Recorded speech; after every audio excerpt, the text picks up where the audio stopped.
Hello guys, how are you guys today? This is James with True North EV. I'm coming to you guys today from Birds Hill Park in lovely Manitoba. So today we're going to be talking about highway driving with the Hyundai Kona. So I currently have 2,100 kilometers on my Kona. I've had it for about 3.5 weeks. And I've put on, now we're looking at about 700 kilometers of driving. I do quite a bit of driving a year. I'm probably sitting at about 30 to 40,000 kilometers of driving a year. And a lot of that is on the highway. But what I've never had on a vehicle before is the lane keep assist. Now, with the Hyundai Kona lane keep assist, all I have to do is, if it can see the lane or the lines, all I have to do is keep my hand on top of the steering wheel. All it needs is a little bit of weight, and it will go for, I had it going for about 40-ish minutes with no issues. As long as it can see the lines, it's good to go. So it could probably go, I haven't tried for maximum time. The longest road trip I've done is about an hour outside of the city, or just over an hour. But now we're hopefully going to be doing a little longer road trips coming up. But yes, that lane keep assist, I never realized all the little corrections you have to make, even just going a semi passing you, or like all the little trees and then open field and then tree. It's all those little corrections. It's with lane keep assist actively going, it actually makes the drive that much more relaxing, that much more where I can get to my destination way less tired than I would have been without it. The other thing, it has smart cruise control. So with smart cruise control, you can actually set the distance from the vehicle in front of you. So if the vehicle in front of you is doing 90 and you want to do 100, but you can't pass them, it will either go 4, 3, 2, or 1 car lengths behind that vehicle in front and just match the speed. So when it accelerates, the Kona accelerates. But on our way up to Victoria Beach, for whatever reason, Smart Cruise Control, it was telling me that it couldn't use it. It was saying that the criteria was not met.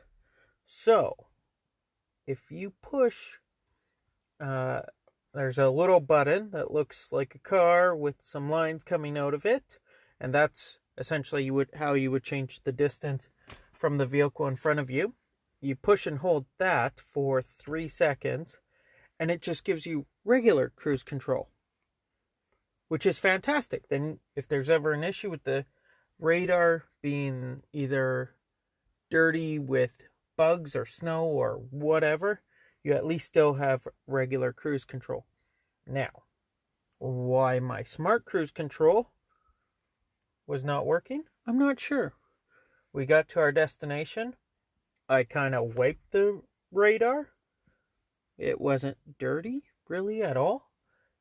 And when we got back in the vehicle to leave, I tried it again and it worked perfectly. So I'm not totally sure what was going on with it. We'll see if it happens again. If not, we'll go with that. Yeah, and so even with the smart cruise control, if you're behind a semi, you can actually put it to follow 1 car length behind the semi. That would actually get you better your energy usage will go down, thereby giving you farther range, just because that semi's cutting off all that wind, right? So you don't have to break any of the wind. It's all good. So that's really cool. I like that. Now, if you're on a little rougher road, you're going to want to keep your distance probably to the maximum so that you don't get rocks or anything thrown at you. We are noticing on the highway drives, I'm just going to go take a look. The highway drives, we're using a fair bit more power. Well, actually, not really. Now that I look at it, I did 279 kilometers,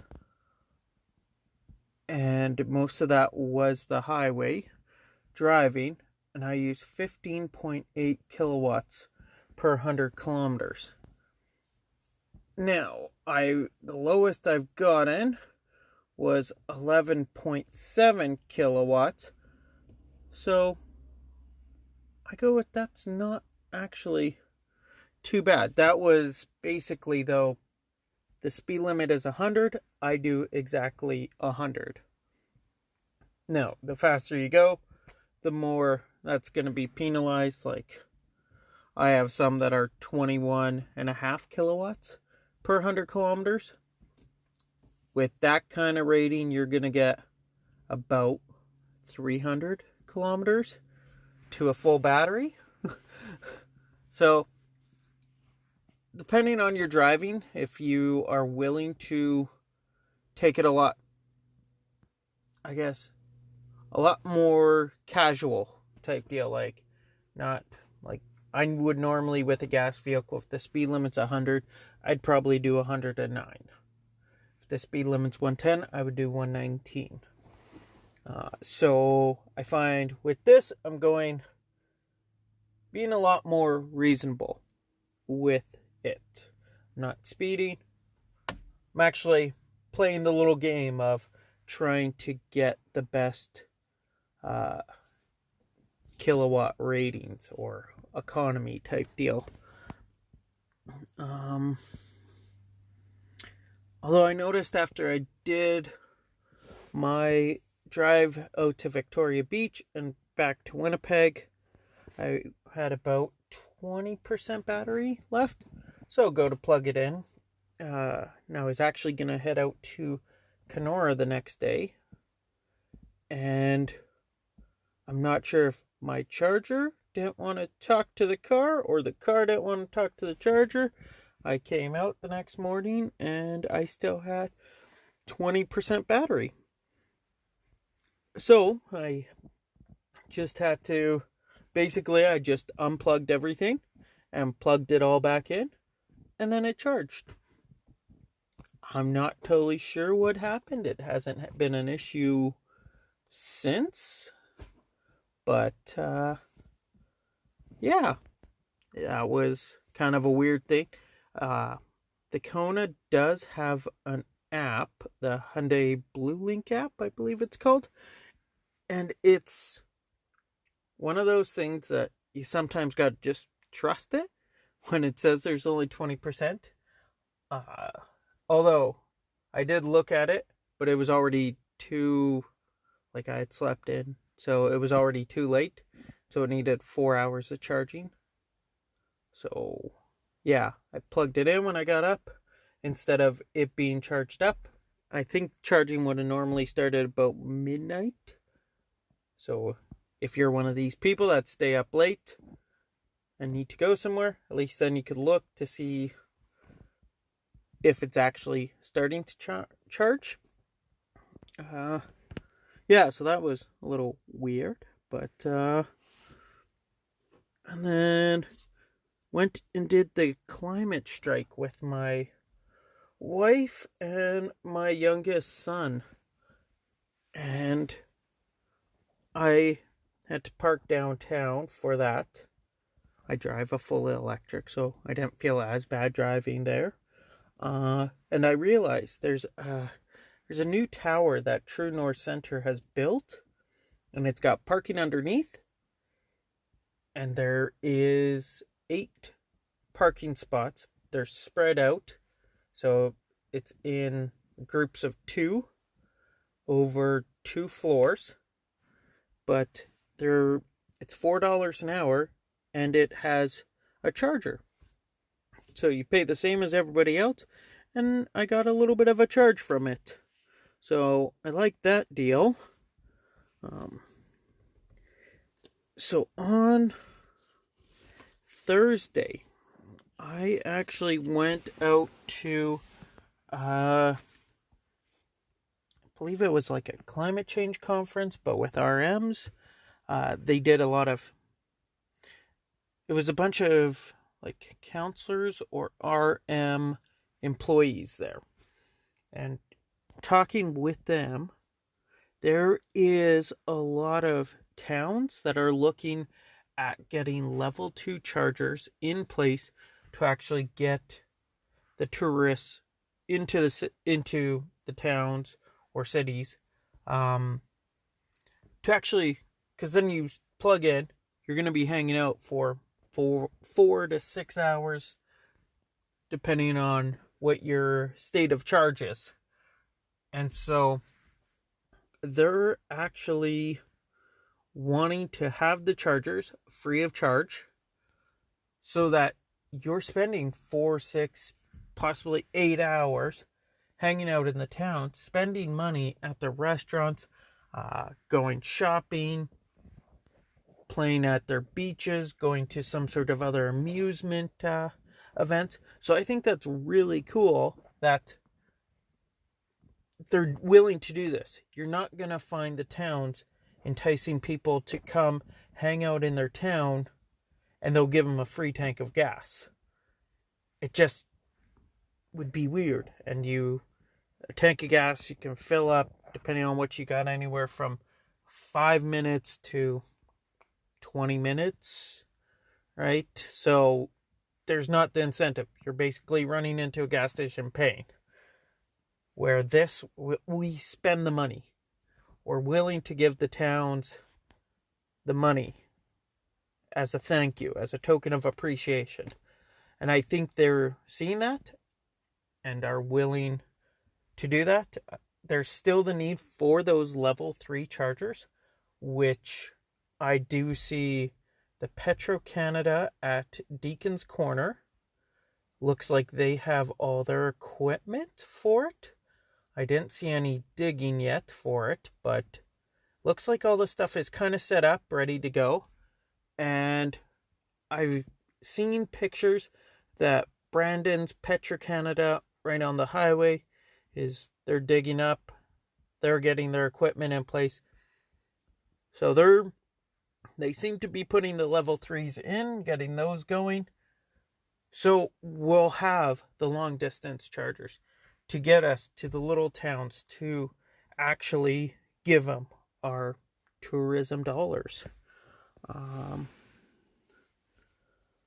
guess as a last kind of note, the one interesting thing that I found out this week about the Kona is if you turn it off in drive and turn the power off, it automatically puts itself in park, which I like because you then don't forget to put it in park.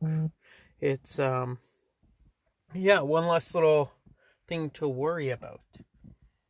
Although, as has been found out, you do have to turn the vehicle off. My wife did. She pushed the button, I guess, once or twice. And it kind of, I guess, twice. And so it goes into sort of a kind of a standby mode. You can't drive with it, but all the screens are on. And she tried locking it, and it basically yelled at her, gives all the beepings, and all the lights are on, and it was like midnight or whatever. She was tired and just couldn't figure out why it did not want to cooperate. I was able to just go outside and right away saw the headlights were still on, which then meant the vehicle was still on. So we were able to quickly rectify the issue, and it charged, and it was happy-go-lucky. But yeah, that's kind of all for the highway driving. I'm sure there's going to be more that I come across, more interesting little tidbits here and there. But yeah, we'll close it off on that. Thank you all for listening. And yeah, if you have any questions, you can feel free to email me at truenorthev@gmail.com. And we'll talk to you again later.